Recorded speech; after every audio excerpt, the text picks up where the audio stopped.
Olá, sejam muito bem-vindos ao nosso segundo encontro aqui da nossa jornada Profissão Programador, tá? Hoje é a nossa segunda aula, já teve uma aula. Se por acaso você está chegando aqui agora, você perdeu a primeira aula, não se preocupe. A primeira aula está gravada e é muito importante que você volte na primeira aula e assista ela por completo.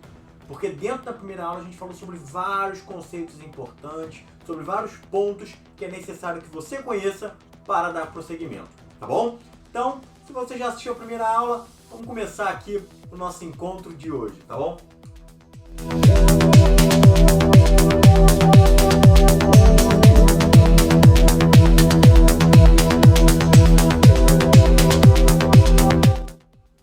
Primeiro, me apresentar novamente, pode ser que você não me conheça. Quem sou eu, tá? Eu sou o Rodrigo Marques, eu sou o criador da Decoder, tá? Eu sou desenvolvedor desde 2006, então eu tenho muito tempo aí com atuação no mercado de trabalho, tá? Desde 2006 que eu trabalho codificando, entregando soluções, enfim, desenvolvendo em diversas tecnologias. Além disso, sou apaixonado por tecnologia, sou um cara que eu gosto muito de estudar, gosto muito de aprender e tento trazer isso para todas as pessoas que me seguem, para todas as pessoas que estão na minha vida, tá bom? Sou professor, né? Então também durante um bom tempo da minha carreira eu atuei dando aula, tá? Até hoje, além de ser desenvolvedor, eu continuo dando aula, eu continuo ministrando, eu continuo ensinando e ajudando diversas pessoas. Além disso, sou certificado. Sou criador de uma startup chamada de Vila Fácil, que é um sistema, um software, a gente vai falar sobre projeto pessoal hoje. Sou o criador do Decoder, né? Então, se você está aqui agora, certamente você deve conhecer a Decoder, tá?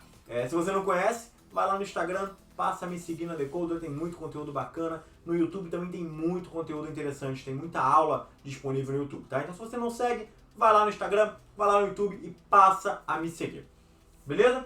E tem um sonho de mudar a vida das pessoas que acreditam em seu projeto. Então, o pessoal que me segue aí certamente me acompanha, né? Deve perceber o quão eu fico feliz em compartilhar o meu conhecimento, em ajudar cada um de vocês durante a trajetória, que eu sei que tem seus problemas, eu sei que é uma trajetória muito longa e é importante que você tenha um auxílio de alguém com um pouco mais de caminhada, beleza? Então vamos lá, vamos continuar aqui o nosso encontro. Primeiro, qual é o objetivo, né? Nosso objetivo é como começar e viver de programação. Então eu imagino que se você está aqui, né? Se você chegou até aqui a segunda aula, se você assistiu a primeira aula toda, você também está com esse objetivo na sua cabeça, que é viver de programação, né? Eu não sei qual nível que você está em programação agora, se você está começando, não conhece nada, se você já tem algum conhecimento em alguma linguagem, enfim, não importa. O que importa é que a gente tenha estipulado o mesmo objetivo, que é passar a viver de programação, sendo alocado numa empresa ou trabalhando por conta própria, não importa como, mas o nosso objetivo é entender como é que funciona esse mercado para que a gente possa colher isso no futuro, tá bom? Então vamos lá. Primeiro, fazer aqui uma revisão da nossa primeira aula, né? Só para a gente poder lembrar, volto a repetir, se você não assistiu a primeira aula, é importante que você assista toda a primeira aula, tá? Se você já assistiu, vamos só fazer uma revisão aqui do que a gente abordou. Primeiro, furar a bolha do mercado de trabalho, furar a bolha. Então assim, eu costumo dizer que mais importante do que você definir qual linguagem que você quer atuar, ou qual ponto, o que você quer fazer, o mais importante, e na minha opinião até o mais difícil, vamos dizer assim, o mais trabalhoso, é furar a bolha do mercado de trabalho, que é o momento que você está fora do mercado, que você está estudando e que você precisa entrar no mercado. Depois que você entra no mercado, a gente vai falar isso hoje, mas depois que você entra no mercado, toda a perspectiva muda, tá? Então assim, o ponto principal que você tem que colocar na sua cabeça é: eu tenho que furar, eu tenho que entrar no mercado de trabalho, tá? Mas pode ser com a linguagem A, B, C, pode ser com salário X, Y, não importa. O mais importante é a gente entrar no mercado. Depois que você entra, depois que você fura a bolha, aí, cara, as perspectivas são outras, são totalmente ótimas, tá? Pra gente furar a bolha de mercado, a gente falou no nosso primeiro encontro sobre mapear as vagas de maneira micro, tá? Então eu comentei com vocês a respeito de que não adianta você olhar pro mercado de tecnologia de uma maneira global. Ah, não, mas eu quero olhar todas as possibilidades, Cara, não adianta, tá? É mais importante você olhar de maneira micro. O que é olhar de maneira micro? É verificar o que ali na sua região, aonde você mora, aonde você está, quais são as oportunidades que se repetem, quais são as tecnologias que aquelas empresas mais utilizam. Ah, mas a gente falou no nosso primeiro encontro que existe possibilidade de você trabalhar home office, né, de você atuar para empresas de outro estado, de outro país. Claro que existe, tá? Só que é o seguinte, nesse primeiro momento que você está querendo furar a bolha, que você está querendo entrar no mercado, é interessante que você contemple o máximo de empresas de forma presencial. Não que você não possa começar remoto, tá? Mas de maneira presencial é melhor, para que você até tenha uma evolução maior com compartilhamento de informação dentro da empresa, até mesmo para que você sinta de maneira pessoal como é que é o processo de entrevista, como é que funciona todo o fluxo de uma empresa de tecnologia, tá bom? Então é importante que você entenda que para furar a bolha você tem que mapear o micro do mercado. Não adianta, novamente, não adianta você olhar para o mercado em geral, tá? Não adianta você olhar para vagas do mercado em geral. É interessante você olhar para aquilo que está disponível hoje aonde você mora ou onde você pretende ir, né? Se você pretende se mudar, você pode olhar esse mercado de outra região. E a gente falou também a respeito do que esperam de vocês.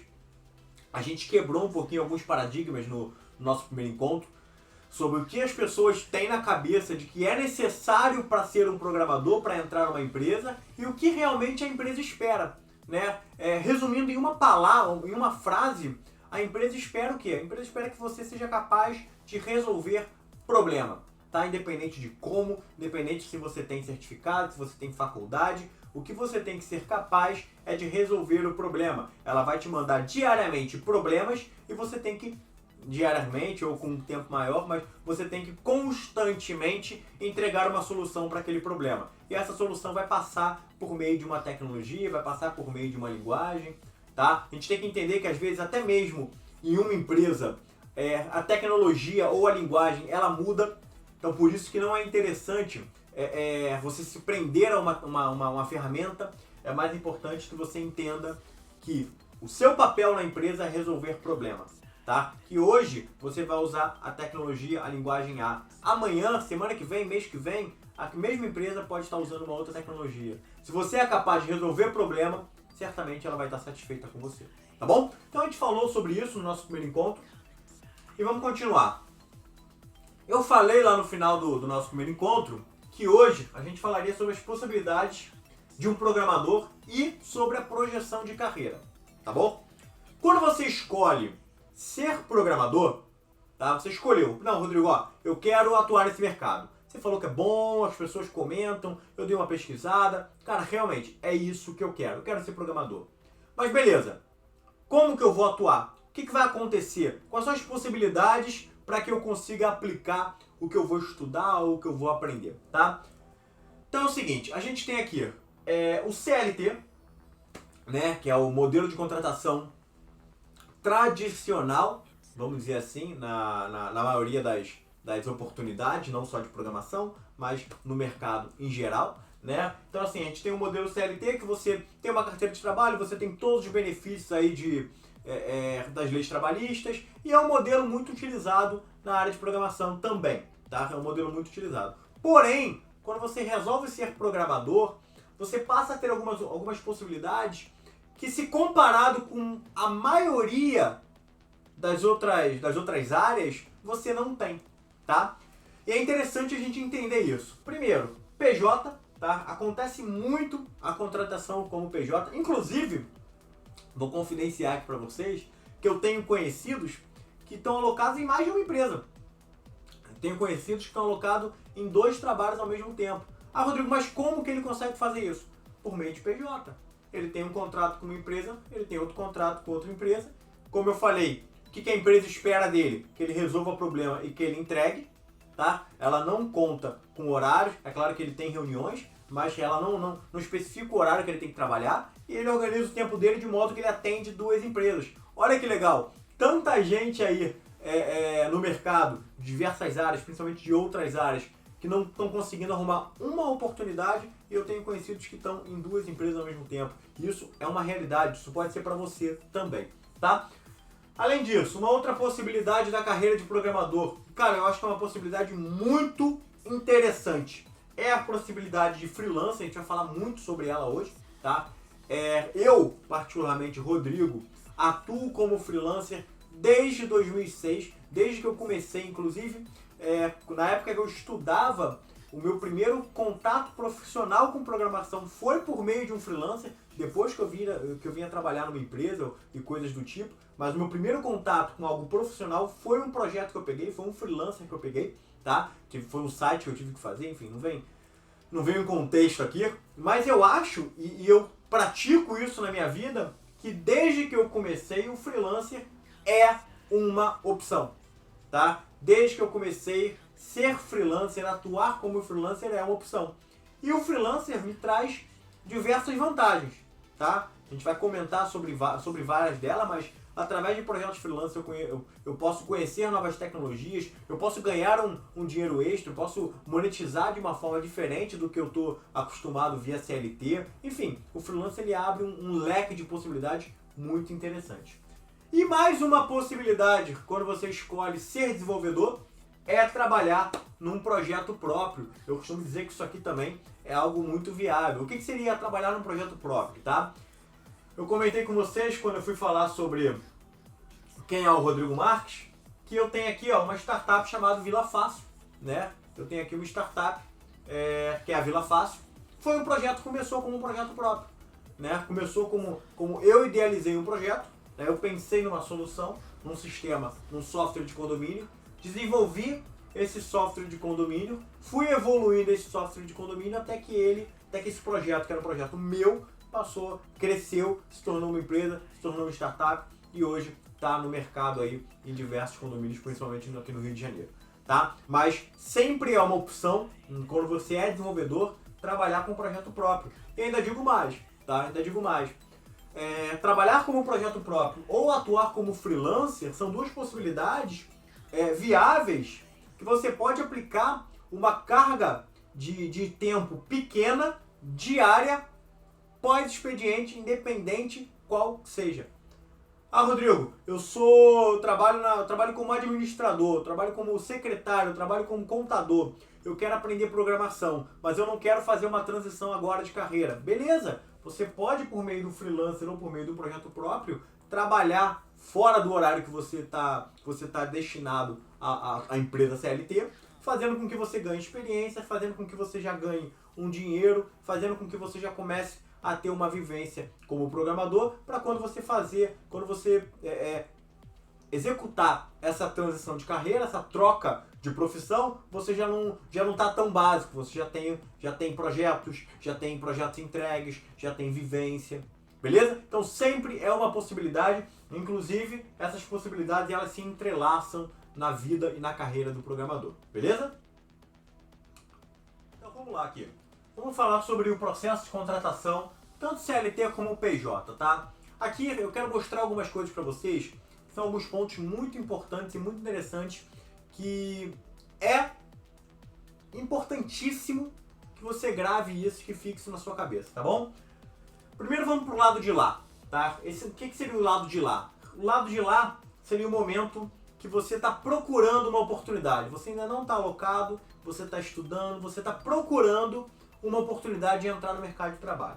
Primeira coisa, eu botei aqui, LinkedIn 60%/40%. Presta muita atenção nisso aqui, porque isso é algo que ninguém fala, tá? Isso aqui é uma informação muito importante que vocês não ouvem aí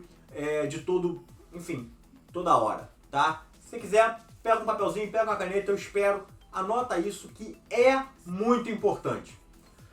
O que significa LinkedIn 60%/40%? Deixa eu explicar uma coisa para vocês, tá? Imagina que eu sou uma empresa e eu quero contratar um profissional, tá? Eu quero contratar um profissional para minha empresa.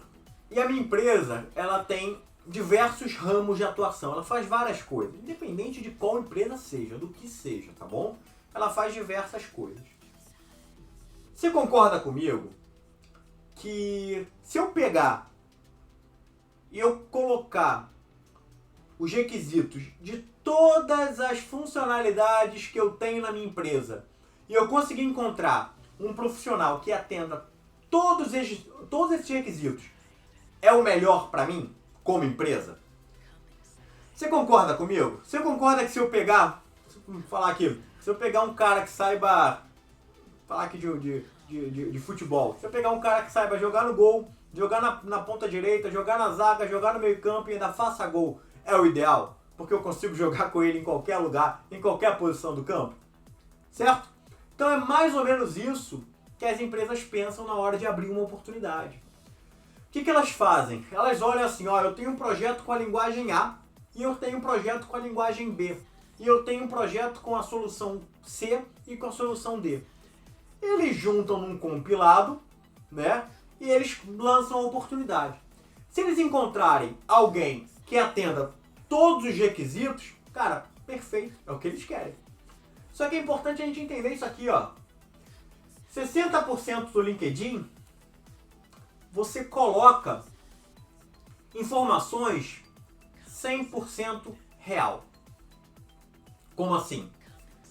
Vamos montar aqui um LinkedIn de um profissional que está começando agora. Ah, ele conhece uma linguagem, ele está estudando PHP, então ele vai lá e coloca PHP no LinkedIn. Ele conhece HTML e CSS, vai lá e coloca HTML e CSS. Ele conhece JavaScript, vai lá e coloca JavaScript. Esse cara é o que ele conhece, tá lá, real, tá? É o real dele. Só que eu costumo dizer que 40% do LinkedIn, um pouco menos da metade, é um pouco de fantasia. O que eu quero dizer com isso? Você já percebeu que no LinkedIn todo mundo é ótimo profissional? Todo mundo tem competências e tem qualificações e são ótimos, são profissionais ideais para qualquer empresa? Já perceberam isso? Por quê? Porque a gente tem que se vender. A gente tem que se vender. Quando você vai comprar um carro, por exemplo, o vendedor, o que ele faz? Ele enaltece os pontos positivos do carro. Tudo que o carro tem que é bom, ele fala, e ele repete, e ele te chama para você experimentar. Tudo que o carro tem que nenhum outro concorrente tem, ele pontua várias vezes. Ele faz você sentir aquele diferencial, aquela entrega que o carro está te proporcionando. Só que você já foi comprar algum carro e algum vendedor chegou para você, um carro ou qualquer outra coisa, e algum vendedor chegou para você e falou assim, ó, esse carro é ótimo, só que a mala não é muito boa não, a do concorrente é um pouquinho maior, é um pouquinho melhor, o carro que eu tô te vendendo é ótimo, mas a mala não é tão grande, tá? Ou então, ó, o carro é maravilhoso, só que o jogo na hora de estacionar, ele não é tão legal não, existem outras opções melhores. Mas tirando o jogo na hora de estacionar, ele é ótimo. Não tem. Mesmo se o vendedor souber que o concorrente tem uma mala maior, o que ele faz? Ele não trabalha muito sobre esse assunto.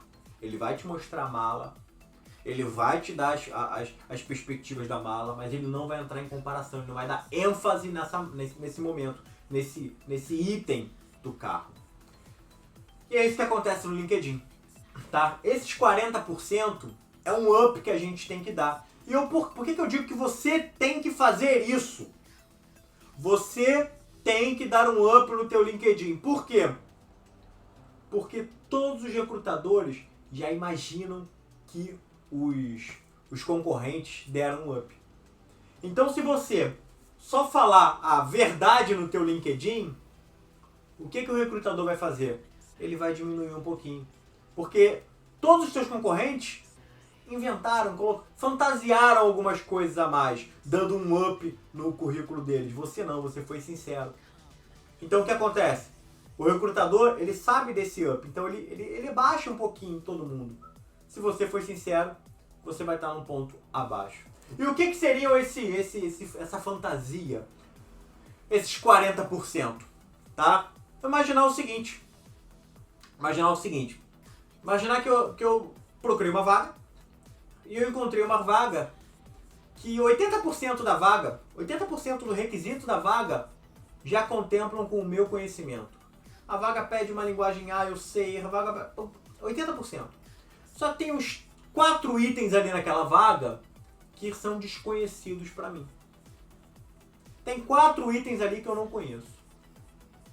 O que a gente faz? Você vai lá, você coloca esses itens no teu currículo. No currículo que você vai mandar para aquela vaga. Ah, Rodrigo, mas você tá mentindo. Não, calma. Ninguém falou que você vai colocar como nível expert. Você vai colocar como nível básico. Ah, a vaga tá pedindo PHP e Python. Você conhece PHP, mas não conhece Python. Coloca as duas linguagens. Manda o currículo. O que acontece? Até a empresa te chamar, se passou um tempo. Uma semana, 15 dias. Se passou um tempo. Nesse tempo, pode ser que você já tenha começado a estudar o Python, por exemplo. Já estava no teu plano de estudo começar a estudar Python. Então, nesse período de tempo, quando a empresa te ligou, teu currículo condiz exatamente com o que você mandou. Porque você já tem um estudo. Ah não, mas vamos pensar no seguinte, vamos pensar que você mandou o currículo e 2 dias depois a empresa te ligou, você nem começou a estudar. O que você faz? Normalmente o primeiro contato do recrutador é agendando uma entrevista. E essa entrevista é para 1, 2 dias à frente. Você vai pegar esse tempo, esse 1 dia, esses 2 dias, e você vai estudar sobre todos os pontos que você adicionou no currículo, mas que você não conhecia. Ah, Rodrigo, em 2 dias eu vou virar expert. Não. Em 2 dias você vai passar a entender sobre os pontos que você não entendia. Na entrevista, o que você vai fazer? Igual o vendedor de carro. Quando o assunto da entrevista for as tecnologias que você domina, você vai lá e dá show. Você vai lá e fala. Você fala tudo que você sabe. Quando o assunto começar a tendenciar para a parte que você começou a estudar 2 dias atrás, que são aqueles 4 itenzinhos que você não sabia, o que você faz? Você começa contemplando o que você acabou de estudar, aqueles 2 dias que você leu sobre o assunto, e você seja sincero, você fala para o recrutador, vou dar um exemplo aqui do Python e do PHP. O PHP é uma linguagem que eu já tenho um conhecimento e um domínio há algum tempo. O Python é uma linguagem que eu estou estudando há pouco tempo. Ponto. Você abriu o jogo para o recrutador e você está dando a chance dele te conhecer. Tá bom? Então, anota isso aí. O teu LinkedIn ele tem que ter 60%, ele tem que ser 60% fiel a você e ele tem que ter um pouco de engrandecimento. Ele tem que te engrandecer, porque seus concorrentes estão se engrandecendo. Beleza? Muito bem. Processo de contratação. Currículo. Currículo é a mesma coisa, tá? No teu currículo você também tem que fazer... O currículo, eu costumo dizer que ele é uma foto de um momento da sua carreira. Concorda comigo? Se você lê o currículo, você tem uma foto. Se eu preparar um currículo agora e transferir para vocês vão ter uma foto da minha carreira hoje. Mas amanhã eu sou um profissional melhor do que hoje. Porque eu estudei, porque eu aprendi alguma coisa nova. Daqui a uma semana, eu sou um profissional bem melhor do que hoje. Então o que eu costumo dizer? Eu, Rodrigo, eu antevejo o meu currículo.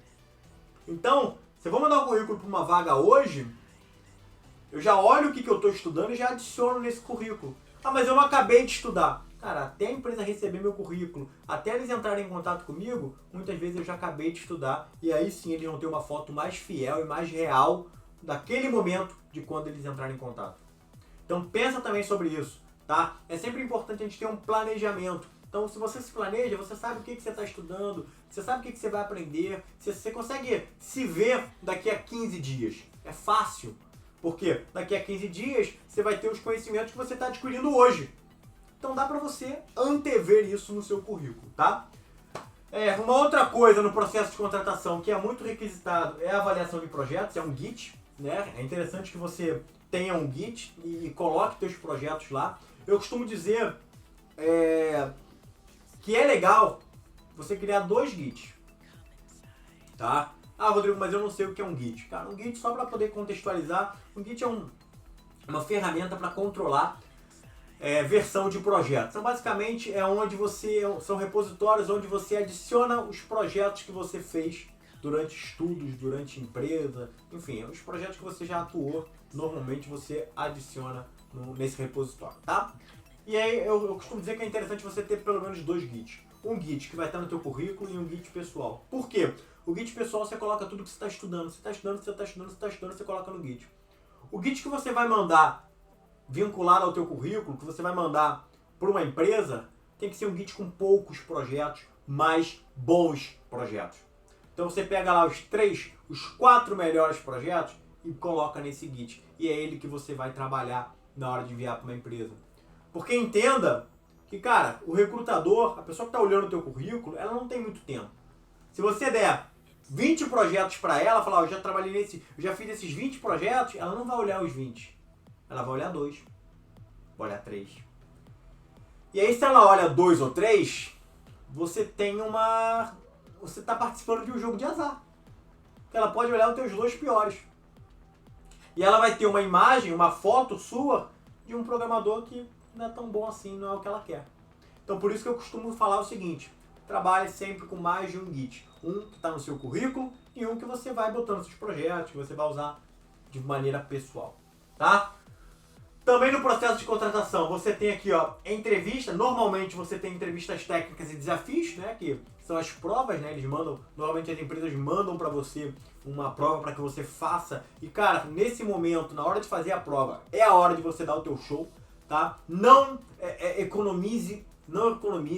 Eu digo o seguinte: tudo que você sabe, coloca na prova. Tudo que você sabe. Se você sabe padrão de projeto, coloca padrão de projeto. Se sabe um framework, coloca um framework. Coloca o teu conhecimento na prova. É esse o teu momento. Esse é o momento que o recrutador para te olhar. Ele para te observar. E é o momento do teu show. É o momento que você tem que encantar de uma forma que o recrutador fale: eu quero esse profissional trabalhando comigo. Tá bom? Novamente, mapeamento de vagas. É legal você que está querendo entrar no mercado, você que está querendo entrar na área de programação, mais importante do que você escolher uma ferramenta ou uma tecnologia para estudar, é você mapear a vaga que você quer entrar. E aí eu falei naquela questão do micro. E você, baseado nesse mapeamento, encontre correlação entre as vagas. E a partir dessa correlação, você monte um plano de estudo. A gente vai, no nosso próximo encontro, montar um plano de estudo, tá? Eu vou explicar para vocês eu vou mostrar para vocês um plano de estudo que eu atuo com meus alunos e que tem dado resultado, quanto tempo, como é que você estuda, enfim, a gente vai falar sobre isso. Mas é interessante que você entenda que um plano de estudo tem que ser focado numa vaga. Lembra que eu falei que o mais difícil é furar a bolha do mercado? Então agora a gente está brigando para isso, para entrar no mercado. Se a gente está brigando para entrar no mercado, não adianta você atirar de maneira macro. Você tem que atirar apontando para uma vaga, você tem que ser certeiro. Você vai olhar para as vagas que estão presentes na sua região, das vagas que você tem interesse, faz uma correlação entre elas. Elas têm correlação de tecnologia, correlação de framework, enfim, elas têm correlação. Nessa correlação, a gente monta um plano de estudo, que é isso que você tem que aprender. Porque se você souber isso, você consegue aplicar para essas vagas. Quando você entra numa empresa, aí tudo muda, eu vou falar agora. E outra coisa que é interessante também no processo de contratação são os feedbacks de sucesso. Tá? Feedback é uma ferramenta muito poderosa, que a gente particularmente não dá valor, a gente de maneira global, as pessoas não dão valor aos feedbacks. Só que feedback é uma ferramenta muito poderosa. O feedback nada mais é do que a opinião de uma outra pessoa, de um recrutador, de um colega de trabalho, enfim, a opinião de uma outra pessoa sobre pontos que você tem como negativo ou positivo, dependendo do feedback. E o que essa ferramenta te dá como possibilidade? Ela te dá como possibilidade você entender os pontos negativos que não necessariamente são pontos negativos seus, tá? Mas são pontos negativos que você está transparecendo para as outras pessoas. Então ela te dá a possibilidade de você trabalhar e melhorar esses pontos. De forma que numa próxima entrevista, numa próxima prova, você consiga se comportar melhor. Além disso, se for um feedback que venha também com um retorno positivista, você ainda consegue fazer igual o vendedor de carro. Então numa próxima entrevista, você sabe quais são os seus pontos mais positivos, que mais encantaram na tua última tentativa, e você pode ainda dar ênfase para esses pontos, tá? E é o seguinte, você foi contratado. O que acontece quando você foi contratado? E por que eu falo que o mais importante pra gente hoje é furar a bolha do mercado, não importa como, tá? Porque quando você é contratado, acontece isso aqui com você. Primeiro, atualização. Quando você entra numa empresa, vamos pensar o seguinte, uma empresa que tenha 10 desenvolvedores, você tem diariamente contato com 10 pessoas que têm o mesmo objetivo que você, que é evoluir na área de tecnologia. E você tem troca de informação, você tem atualização, porque cada um desses devs, inclusive você, vai trazer alguma coisa nova, vai compartilhar algum conhecimento. Por isso que eu digo que é importante você entrar. Depois que você entra, o caminho é outro. Explosão de conhecimento. Novamente, são 10 desenvolvedores.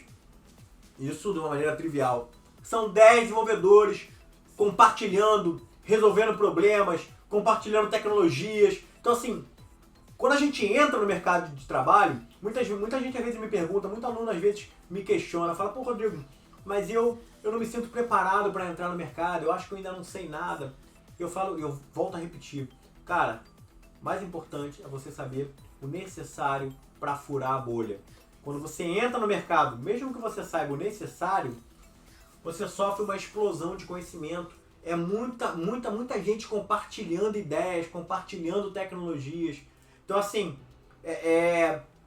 o que você aprenderia estudando sozinho em 6 meses, às vezes com 1 mês de empresa você já consegue alcançar. Então por isso que é mais importante você entrar, tá?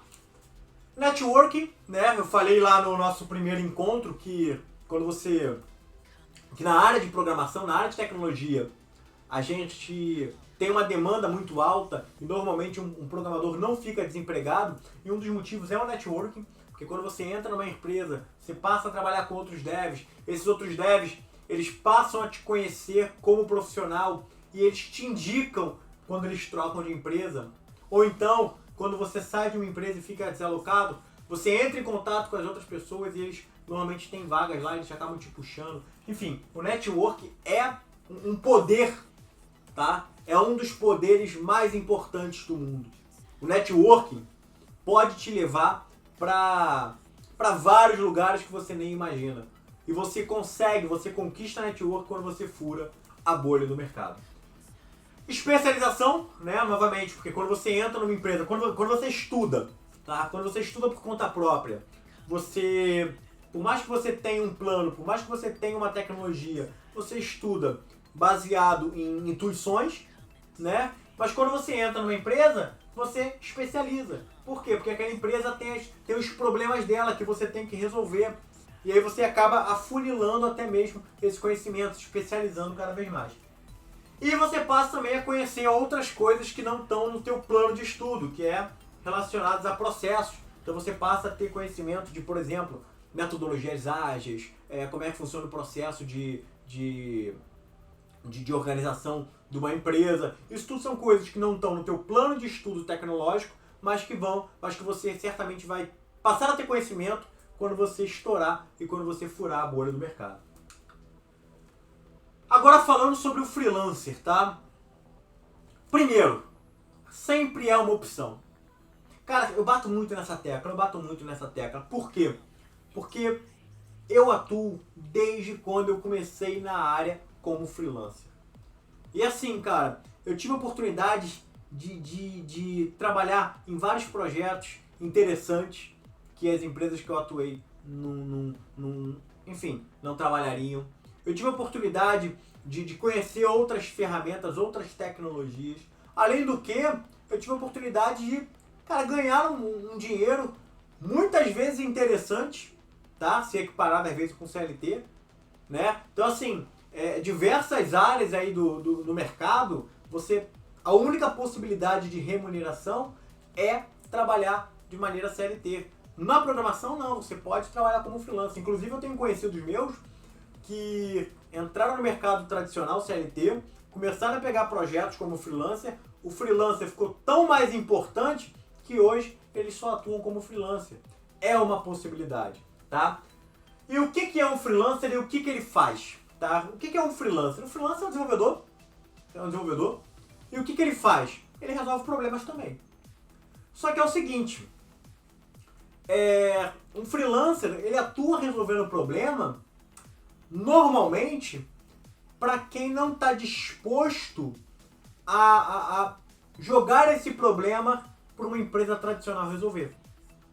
Tá? Então, assim, o contrato, o acordo, a união que acontece entre o cliente e um freelancer, normalmente é uma união com menos burocracia, é uma união com mais flexibilidade, é uma união muito mais de ganha-ganha, onde o cliente entende o que ele vai ganhar, que é valor mais baixo, que é flexibilidade em alterações, e ele entende o que ele vai perder, que é o aporte de uma empresa, que é, por exemplo, toda a segurança que ele teria, segurança jurídica que ele teria fazendo como empresa.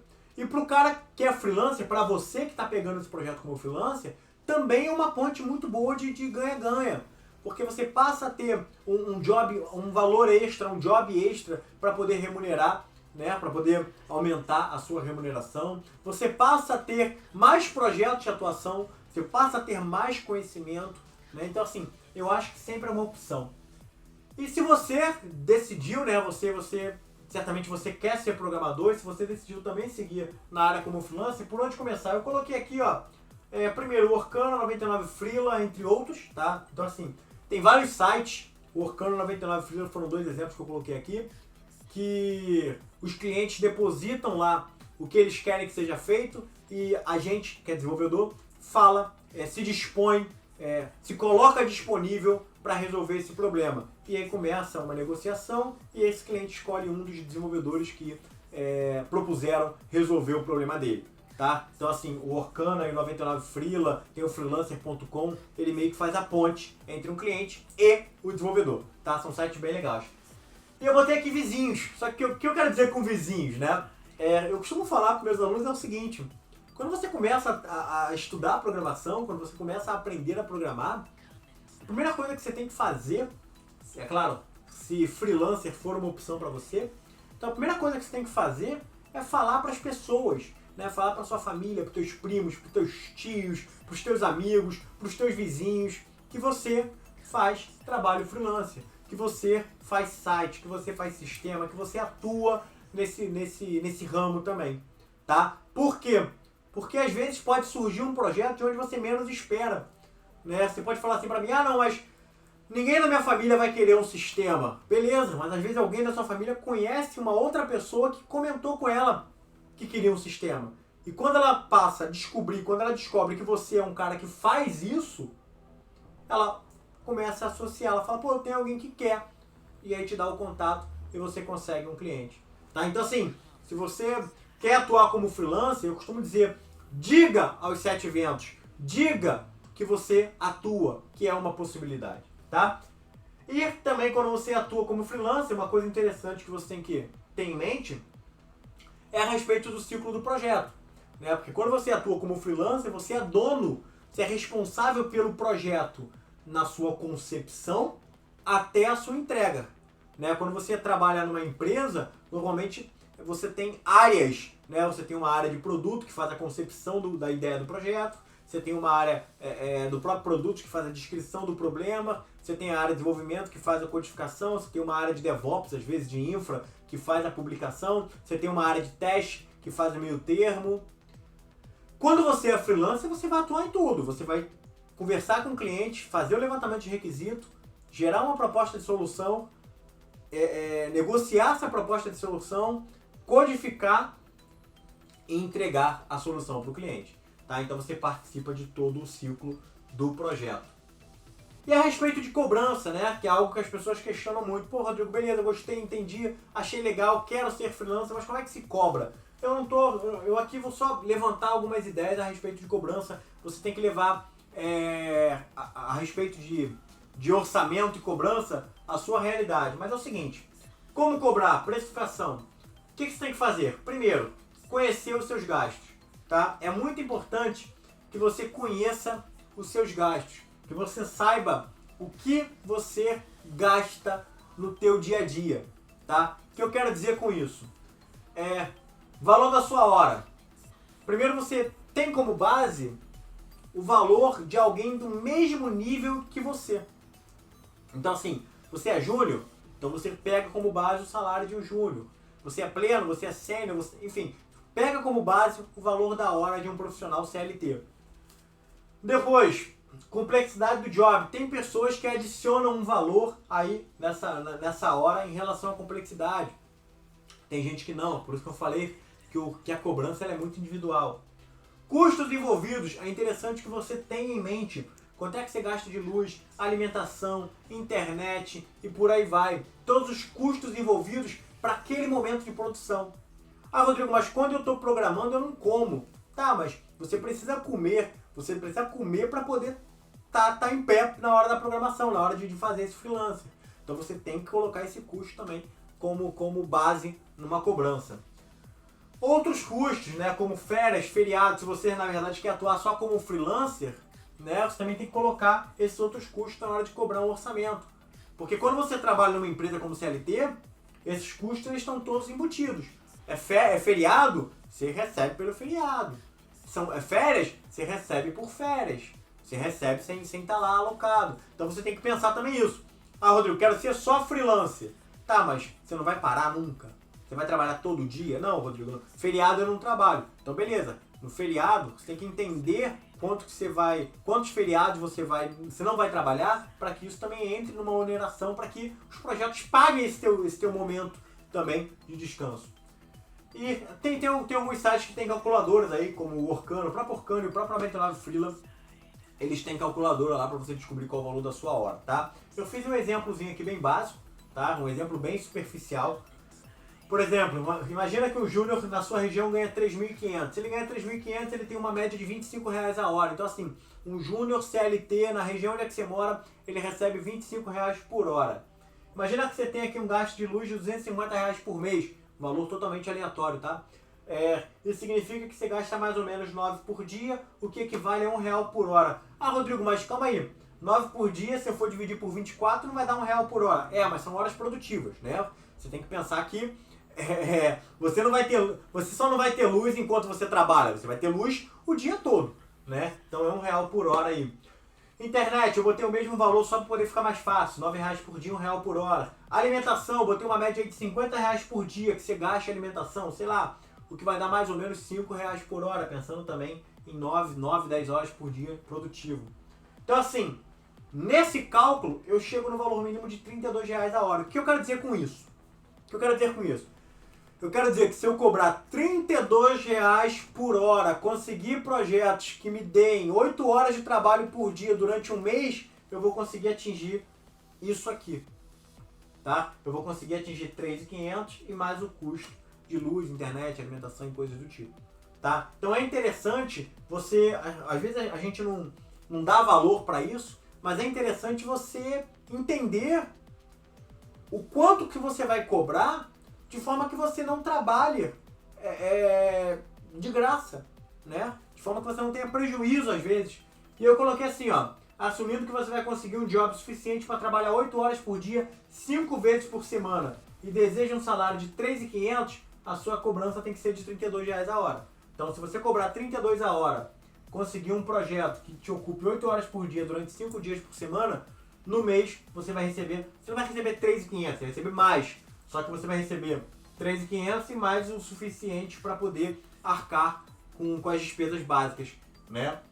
E normalmente eu ainda adiciono uma porcentagem, pensando em dias que você não vai ter projeto. Então às vezes você pode Você pode não ter todo o teu horário disponível esse mês. Então, os projetos que você está atuando, eles têm que ter uma margenzinha para poder compensar esse momento. Ou até mesmo, você pode errar. Muitas vezes a gente erra na hora de orçar um projeto. A gente acha que vai demorar 40 horas, só que ele demora 45 horas. Então é interessante também você adicionar uma porcentagem a mais aí. Isso, cara, é muito pessoal, tá? Então, por exemplo, eu transformaria 32, adicionaria aí mais uns 15%, chegando a R$37 o valor da hora, tá? Então, pensando nesse contexto, eu cobraria R$37. Se eu pegasse um projeto que demorasse 10 horas, 370, 20 horas, 740 e por aí vai.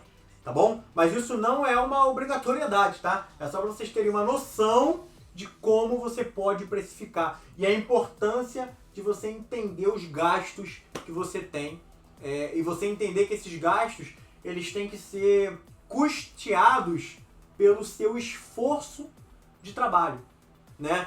Então assim, não adianta eu pegar minha luz e dividir aqui, ó, R$250, vai dar R$9 por dia. Não adianta eu pegar R$9 e dividir por 24 horas. Por que não adianta eu dividir R$9 por 24 horas? Porque senão eu vou ter que trabalhar 24 horas do meu dia para poder pagar a luz.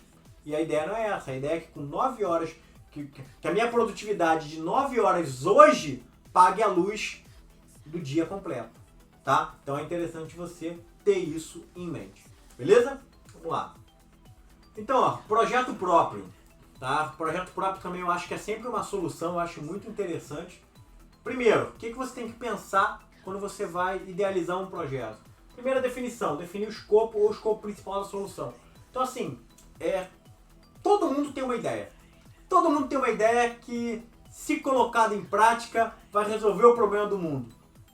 Você como programador, você pode fazer isso. Você pode,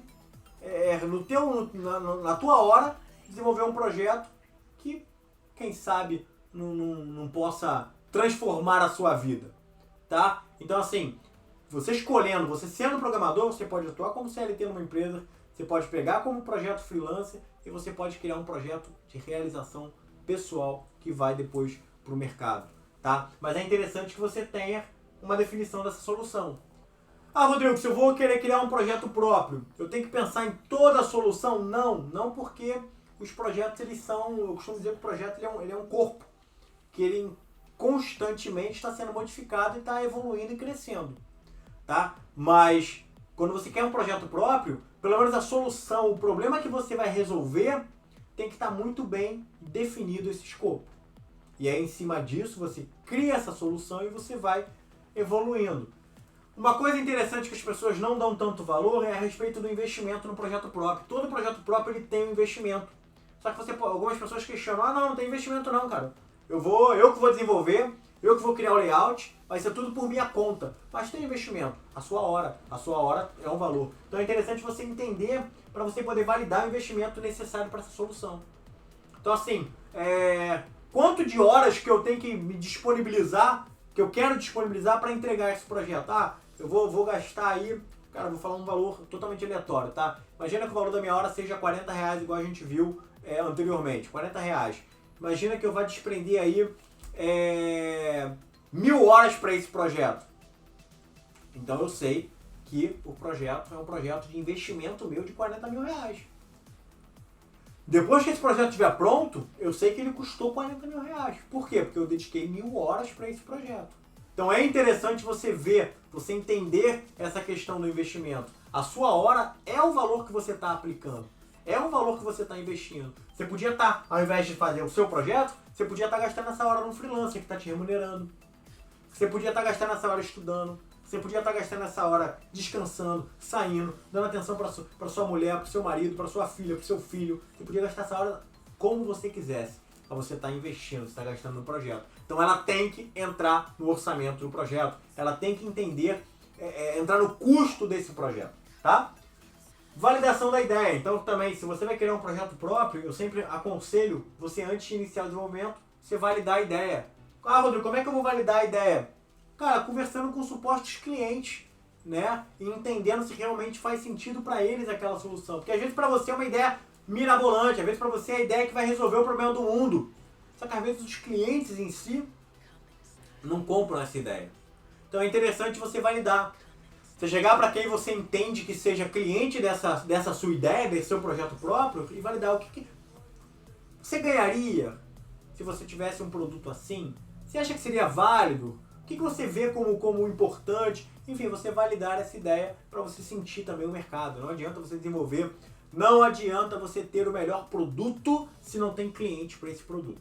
Tá bom? E também projeto próprio. É interessante você definir um cronograma. Ah, Rodrigo, pô, mas eu vou ter que botar lá o cronograma certinho. Não, só para você ter uma ideia, só para poder fazer sentido com a questão do investimento. Então assim, se eu sei que o investimento vai ser de 1000 horas e eu vou desprender 2 horas por dia, eu já tenho uma ideia de cronograma, já tenho uma ideia de quanto tempo vai durar, né? E aí dentro dessa duração eu posso definir pequenas entregas, até para eu controlar o andamento. Então, ó, eu tenho 1000 horas, 2 horas por dia, 500 dias. Vamos botar, fazer que vai ter alguns momentos que eu não vou trabalhar, né? Vamos botar que 500 dias equivalem a 2 anos, tá? 2 anos, que vai ter um sábado eu não vou trabalhar, domingo eu não vou, 2 anos, beleza? Então esse projeto vai demorar 2 anos, só que ó, em 4 meses eu quero ter essa entrega, em 12 meses eu quero ter essa entrega, em 1 ano e meio eu quero estar aqui no projeto. E aí esse cronograma serve para você ir comparando. Não, realmente, eu estou evoluindo como é que eu queria, não, eu estou mais devagar, pô, eu estou mais rápido, eu achei que ia demorar 1000 horas, mas pelo visto eu vou entregar antes. Entendeu? Para você poder ter um controle, é interessante. E, cara, projeto dando certo, pode virar uma empresa. Foi o meu caso, né? Eu tenho um projeto que foi, como eu falei, foi um projeto próprio, uma idealização minha, um problema que eu descobri num bate-papo com um cliente, né? Um bate-papo com o próprio cliente, eu vi um problema ali, fiz a solução, esse cliente passou a usar esse problema e aí essa solução virou uma startup e hoje atua aqui no Rio de Janeiro. E pode ser a sua realidade, tá? Você sendo programador, você se especializando e você pensando nesse projeto, isso pode virar uma realidade. Uma outra coisa que eu acho muito interessante na área de programação, né, como você sendo programador, é a respeito de projetos paralelos. Eu uso isso muito, tá? Assunto que você gosta, mas habilidade que você quer aprender, igual um projeto paralelo. Quantos freelancers eu não peguei, quantos projetos eu não fiz, usando tecnologia que eu ainda não conhecia. Pô, Rodrigo, como assim? Vou dar um exemplo. Eu fiz uma pós-graduação há um ano atrás, mais ou menos, eu finalizei minha pós-graduação. E o projeto final da minha pós-graduação, eu utilizei uma tecnologia que eu queria aprender. Na época eu estava estudando sobre React Native, e eu falei assim, poxa, seria interessante se eu fizesse a minha entrega na pós-graduação usando essa tecnologia, usando React Native. E aí o que eu fiz? Eu peguei o cliente, que era a pós, peguei o que eu queria aprender, que era o React Native, juntei e entreguei num projeto que fazia sentido, que eu tinha que entregar. Né? Então assim, na nossa área, a gente também tem isso como possibilidade. E agora falando sobre projeção de carreira, tá? Só para você ter uma ideia, isso aqui foi um desenhozinho bem simples sobre evolução na carreira. Não necessariamente você vai seguir isso, tá? Você pode pular algumas etapas, você pode ir para outras ramificações, mas isso aqui é só para vocês terem uma base, tá? Então, normalmente, no início, a gente entra como júnior, né? Como programador júnior numa empresa. Normalmente, de 1 a 3 anos, você já está concorrendo para vagas como pleno. Eu não gosto, tá? Eu não gosto de colocar realmente um temporizador nessa troca, tá? Por quê? Porque eu conheço pessoas que saíram de júnior direto para sênior, eu conheço pessoas que ficaram em júnior e entraram em pleno em menos de 1 ano. Pô, Rodrigo, mas o que diferencia um júnior de um pleno de um sênior? O poder que esse cara tem de resolver problema. A velocidade que esse cara resolve o problema. O conhecimento que esse cara tem. E o que determina esse conhecimento e essa aptidão de resolver problema é em relação às vagas, é em relação ao que ele produz, é a produtividade dele. Então eu vi algumas pessoas entrarem como júnior numa empresa e em 6 meses já serem promovidas como pleno. Por quê?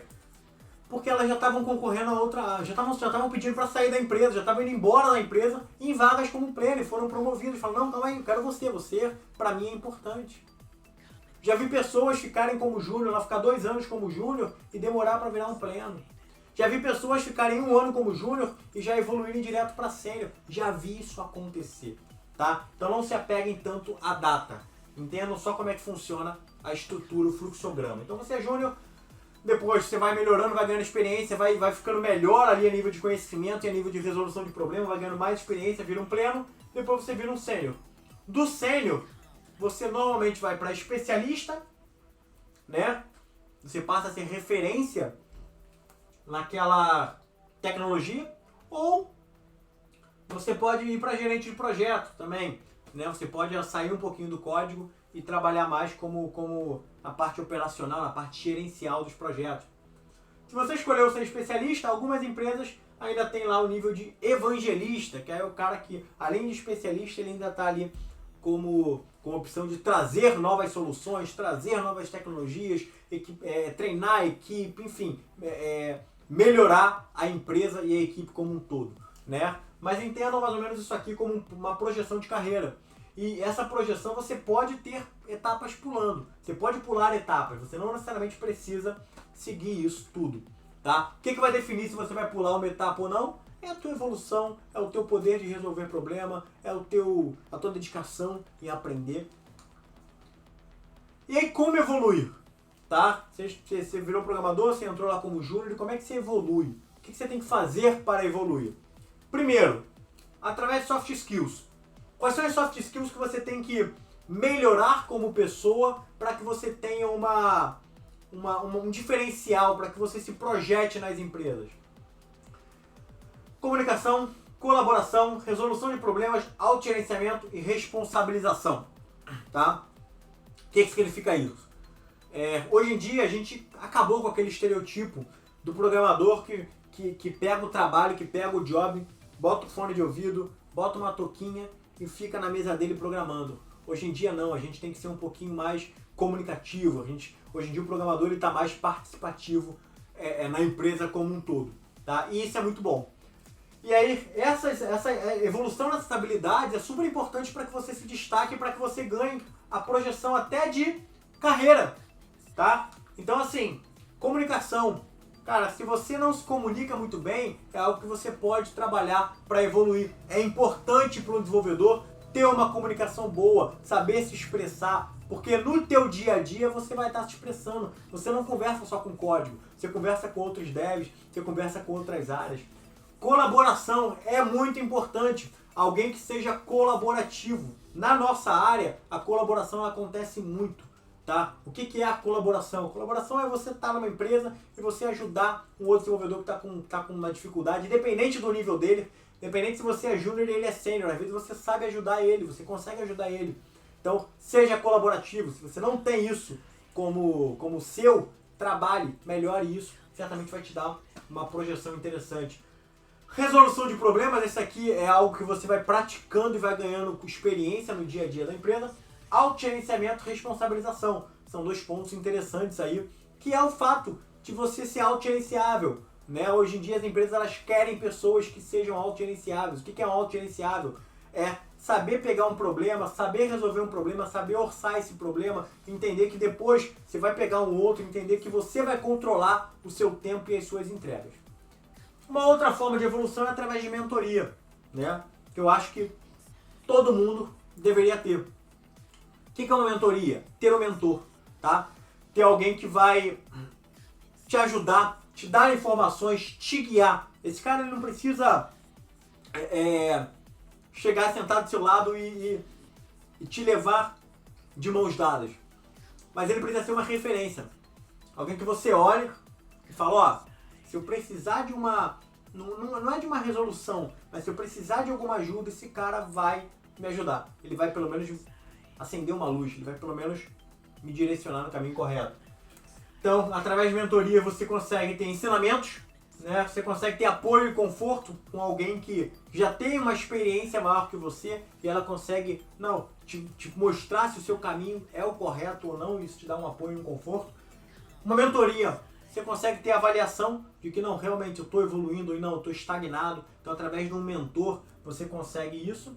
E também você pode definir metas, você também define metas até para que você tenha objetivos nessa sua evolução. O que a gente busca, né? O que a gente busca? A gente busca, cara, uma projeção de modo que a gente consiga atingir o mais alto nível para que a gente tenha uma remuneração, para que a gente tenha uma qualidade de vida, uma liberdade financeira, né? E uma forma de evoluir mais rápido é apontando para soft skills e apontando para a parte de mentoria de forma que você acelere esse seu desenvolvimento. Beleza? Quando vou me sentir preparado? Isso aqui é bem interessante, tá? Eu costumo dizer para os meus alunos que a grande maioria nunca acha que está preparado. Sempre acha que falta alguma coisa, sempre acha que não está pronto para furar a bolha, para entrar no mercado, para conseguir uma vaga. Eu já digo o contrário, tá? Quem tem que dizer se você está preparado não é você, é a empresa, tá? Qual é a sua tarefa? Qual é a sua missão? Aprender a programar. A sua missão é essa, aprender a resolver problemas. Se você está resolvendo os problemas, mas que problemas? Se você está resolvendo os problemas que você cria, você já está entregando.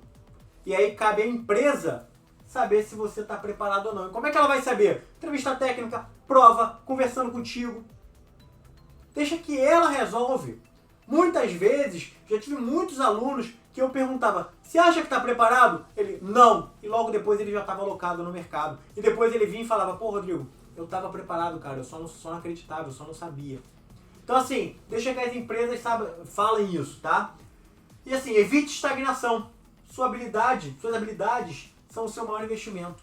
Então, cara, assim, na área de tecnologia é muito importante que você esteja se movimentando, que você não esteja estagnado. Toda hora surge alguma coisa nova, toda hora surge uma tecnologia nova, toda hora surge uma solução nova e é importante que você tenha isso tudo mapeado. Por quê? Tudo está sempre mudando. As soluções estão sempre mudando. Você tem que estar com isso no radar. Tá bom? E aí agora falando aqui sobre tipos de carreira, né? Você escolheu ser programador. A gente tem aqui, ó, eu botei aqui 4 principais caminhos, né, que a gente segue, né? Tem outros ainda, mas coloquei aqui os 4 principais. Então assim, se você escolheu front-end, primeiro, o que é o front-end? Tá? O front-end é normalmente o cara que vai construir as telas, é o cara que vai conversar com o usuário, o cara que vai construir a parte do sistema ou do site que a gente está vendo, né? A parte lá que o usuário está interagindo. Normalmente, essa é a parte do front-end, tá? E aí o front-end, a gente tem aqui uma trilha de tecnologias e ferramentas que é interessante você saber, né? HTML, CSS, JavaScript, Angular, React, Bootstrap. Então aqui são algumas ferramentas, algumas tecnologias, algumas linguagens. Se você escolher a área de front-end, se você tem uma familiaridade maior com essa área, é interessante que você domine essas ferramentas, tá? Mas Rodrigo, qual ferramenta primeiro, qual depois? A gente vai falar isso no nosso próximo encontro. A gente vai montar um plano de quanto tempo, de como, do que fazer para que a gente consiga atingir o domínio de cada uma dessas áreas, tá bom? Mas assim, se você gosta, se você tem familiaridade com front-end, essas são as ferramentas aqui. É claro que tem outras, mas essas são as principais ferramentas aí que as empresas que contratam front-end vão exigir que você tenha conhecimento. Se você escolher o back-end, cara, back-end é a parte que fica por trás do front-end, a parte que fica ali escondida, né? Assim, é a parte que trata, que manipula dados.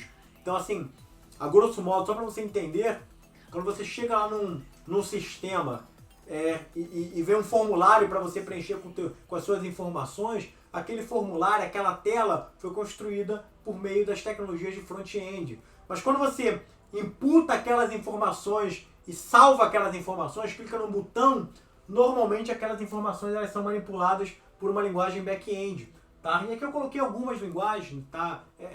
Como PHP, Node, Python, Java. Essas são algumas das tecnologias aí que você como back-end tem que conhecer. Ah, mas tem que conhecer todas as linguagens? Não! Normalmente você vai trabalhar com uma ou com outra, né? Então por isso a importância que eu falei lá de você mapear o mercado. Por quê? Porque baseado ali no mercado você vai descobrir, ó, aqui perto na região onde é que eu moro, tem mais vagas de PHP. Então se tem mais vagas de PHP, por que você vai estudar Java? Você vai estudar PHP. Ah não, ó, as oportunidades que eu quero, a maioria das vagas são em Node.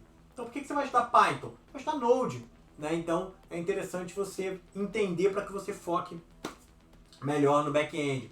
Além disso, né, um cara que escolheu o back-end, ele também vai trabalhar um pouquinho, vai trabalhar bastante com AWS, servidores, isso aí também são conhecimentos que você vai adquirindo se você escolheu essa área, com APIs também, banco de dados eu não botei aqui, mas você também vai ter que passar a conhecer banco de dados, porque você vai integrar toda hora com o banco de dados. Tem a galera de full stack, cara. O full stack, eu normalmente não gosto nem de falar para quem tá começando agora. Quando chega alguém que quer entrar no mundo de programação e eu pergunto para ele o que esse cara quer ser, ele fala, eu quero ser um dev full stack, eu tenho um pouco de receio. Por quê? Porque full stack é o cara que anda, que percorre em todas as áreas. É o cara que sabe um pouquinho de front, é o cara que sabe back, é o cara que sabe um pouquinho de infraestrutura, é o cara que sabe um pouquinho de banco de dados, é um cara que anda em todas as áreas. E é o seguinte, a curva de aprendizado para esse cara estar preparado é muito maior do que a do front-end e a do back-end. E aí a gente tem um problema. Qual é o problema? Vocês estão aqui, cara, vocês querem aprender a programar, vocês querem entrar no mercado de trabalho. Se você quer entrar no mercado como desenvolvedor full stack, esse furar a bolha está mais distante.